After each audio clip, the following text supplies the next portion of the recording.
señor Ricardo Porto. Ricardo Porto es un hombre, es brasilero de nacimiento, ha estado ya antes con nosotros, ha estado más de 5 años en la gerencia general de una empresa tan importante como Milpo, que hoy es Nexa Resource, y por lo tanto conoce de cerca no solamente la minería peruana, sino la mundial. Entonces siempre es bueno refrescar algunas ideas con Ricardo, a quien tengo el gusto de tener hoy en la mesa de conducción. Buenas noches y bienvenido, Ricardo. Oscar, un gusto. Gracias por la invitación. Bueno, y debo presentarte además como gerente asociado de Hatch, importante empresa en nuestro país. A ver, empecemos hablando de lo nuestro. El calentamiento global, el COVID-19 y por último la guerra de Ucrania han acelerado el cambio de la matriz energética en el mundo, ¿no? Esto, lo que ya se venía, pero se ha puesto acelerador. Esto impulsa el crecimiento de la demanda de minerales en el mundo. ¿En qué posición pone esta coyuntura, según tu opinión, al Perú? Bueno, creo que pone una posición bastante positiva. Déjame dar un dato real que vemos ahora, que percibimos ahora en los últimos meses. Los precios de las commodities en los últimos 10 años estaban directamente relacionados a consumo en China.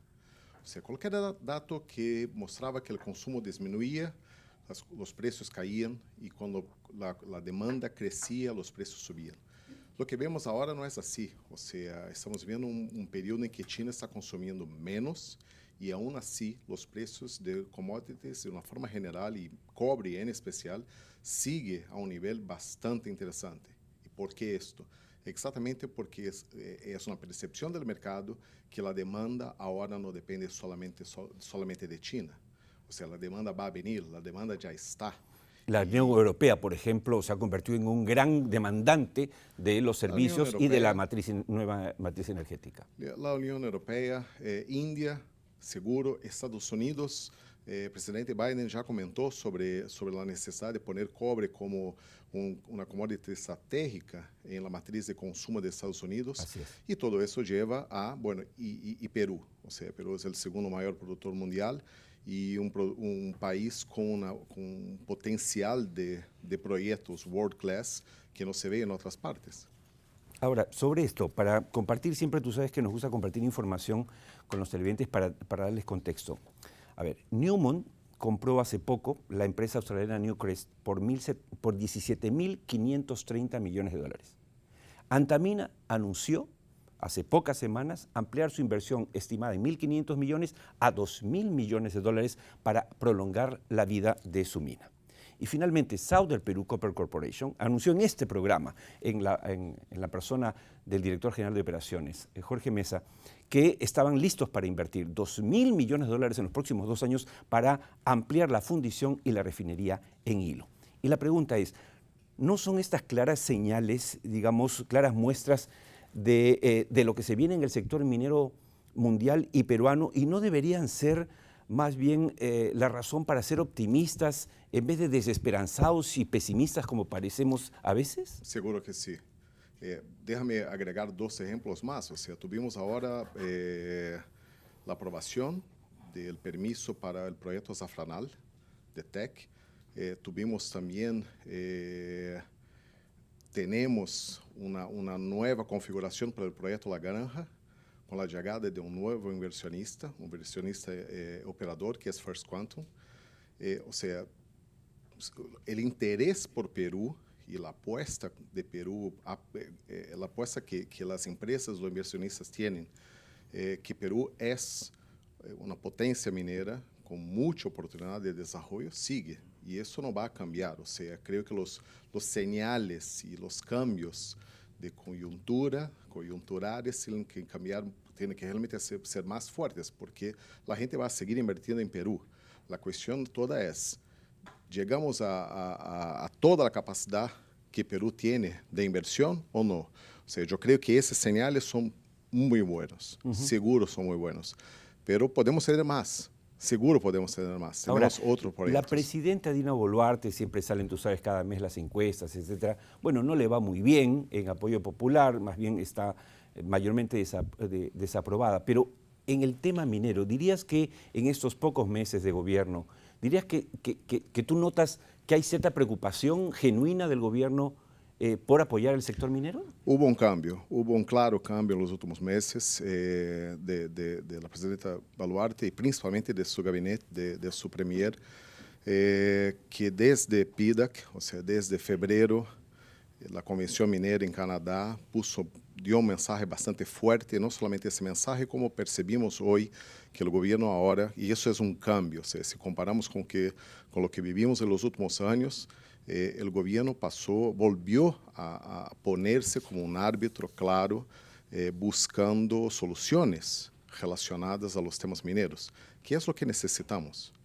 Entonces, sí, hubo un cambio importante y seguro que eso está siendo percibido por los inversionistas globales y locales. Ahora que mencionas el PIDAC o el PDAC, que siempre repito a los amigos que no tienen por qué saber de este evento, que es el más grande del mundo a nivel de minería, hace 83 años que se realiza en Toronto, Canadá, que es el Prospector and Developers Association of Canada, donde efectivamente van todas las empresas prospectoras, ¿no?, de los proyectos. Y allí yo estuve en la última edición, fue la octava vez que iba, y nos llamó la atención a toda la delegación la presencia del primer ministro, como Sí. has reseñado tú, Ricardo. Pero más que eso, cuando regresan a Perú, tanto el primer ministro como el ministro de Economía y el ministro de Energía y Minas, los tres dicen al unísono, vamos a agilizar los trámites porque es lo que está reclamando el inversionista extranjero. En ese campo, ¿crees que hay avances?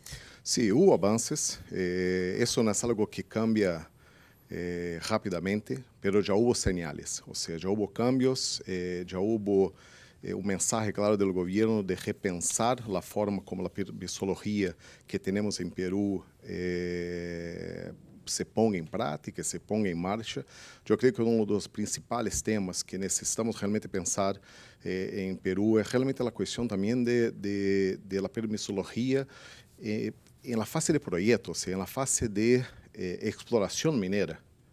O sea, Perú, si comparamos con otros países, tiene un sistema, un proceso de permisología bastante complejo para una fase que en realidad no tenemos un proyecto. Estamos simplemente estudiando lo que podemos tener en el futuro. O sea, es algo que todos los países de alguna manera auspician, empujan de alguna forma, porque quiero saber lo que tengo en mi suelo. Y acá en Perú ese proceso es un proceso bastante complejo. Pero sí, hubo ese mensaje, más allá que ese mensaje, o sea, hubo un mensaje también ahí sobre conflictos sociales que ya estaban hacía mucho tiempo sin solución. Y el premier dijo que iba a actuar para llegar a una solución, para restablecer el orden, y así lo hizo.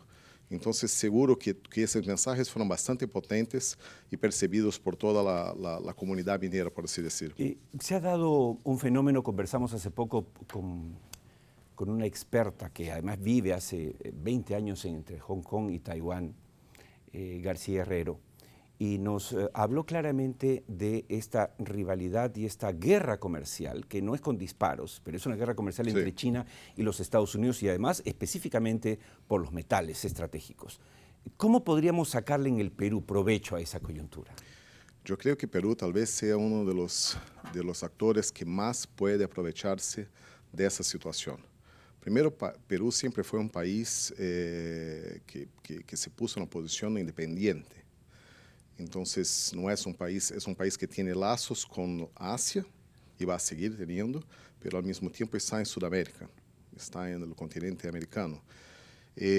La primera cosa que se ve y que se percibió en los últimos años es una inversión creciente de China en muchos rubros, en especial el rubro minero. Y eso va a seguir siendo, o sea, China va a seguir siendo un gran consumidor de metales.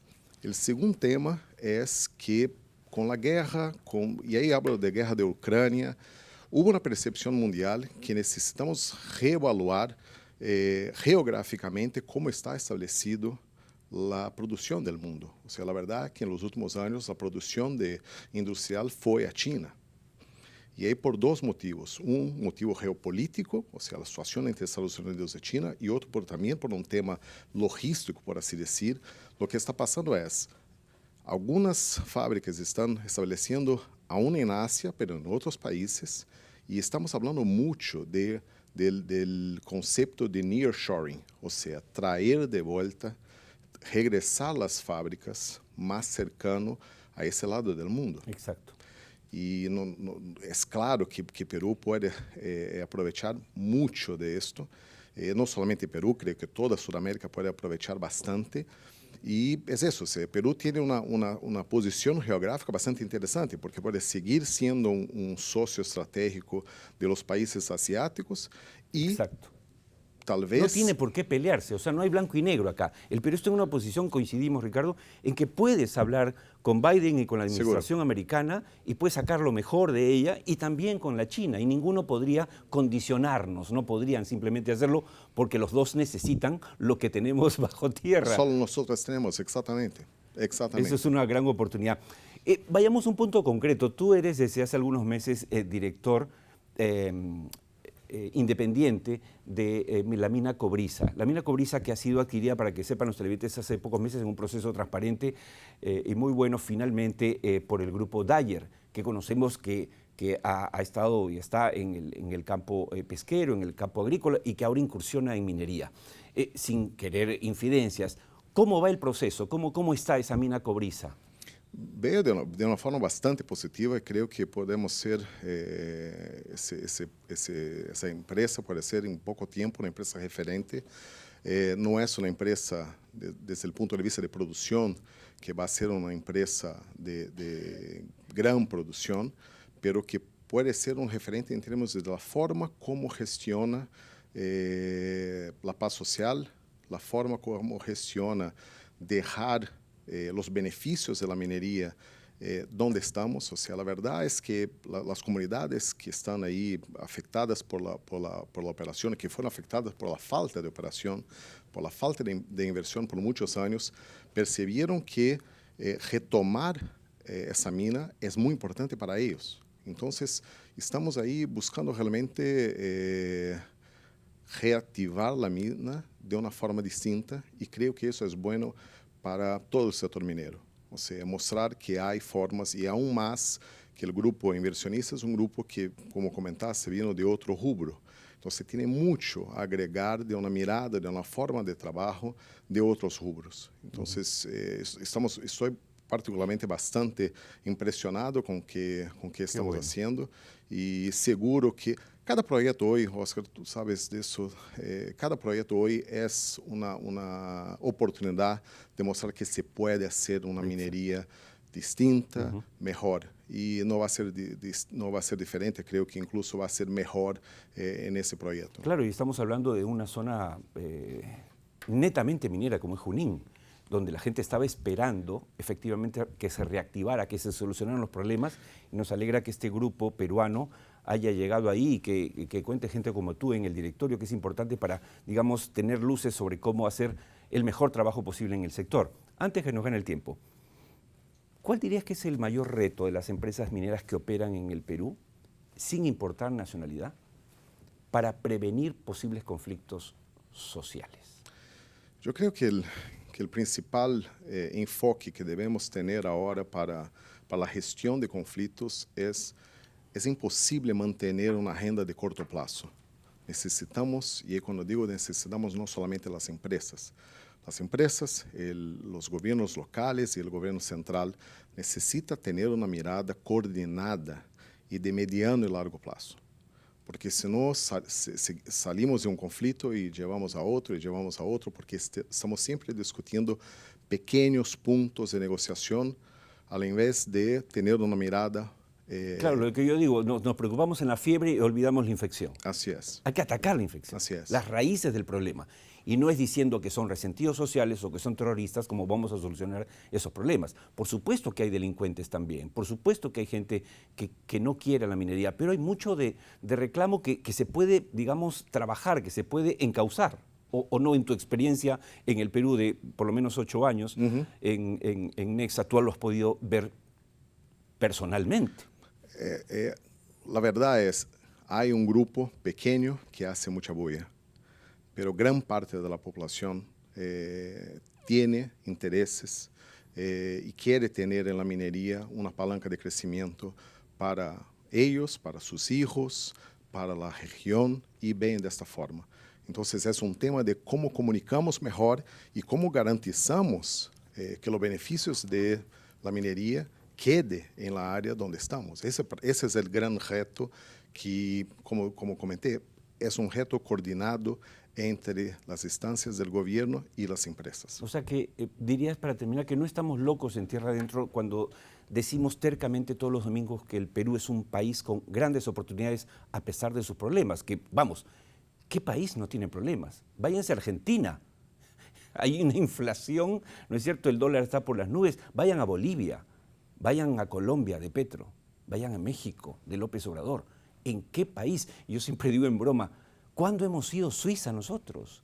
¿Cuándo hemos...? No, todo es perfecto, todo funciona. No es así.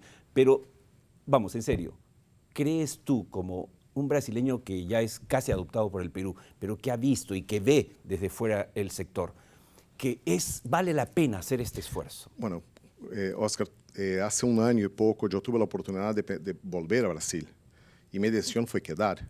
Y estoy absolutamente seguro que fue la mejor decisión.